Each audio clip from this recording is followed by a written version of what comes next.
नमस्कार विद्यार्थी मित्रांनो, आज आपण खूप सोप्या पद्धतीने बेरीज कशी करायची ते शिकणार आहोत.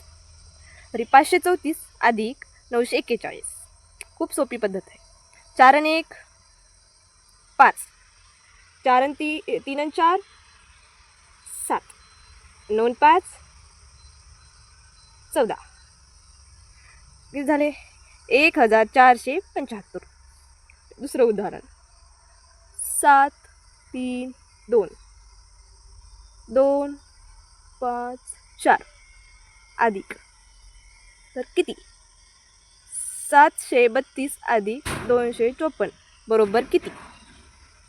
4 आणि 2 6, 5 आणि 3 8, 7 आणि 2 9. एवढी सोपी पद्धत आहे. आपल्याला फक्त एकमेकात मिळवायचे आहेत. तर मी तुम्हाला एक उदाहरण देते, सोडवून दाखवा. 4 5 3 अधिक 9 4 453 अधिक 942. तर आता हे गणित तुम्ही सोडून दाखवा आणि मला कमेंटमध्ये आन्सर नक्की लिहा. धन्यवाद.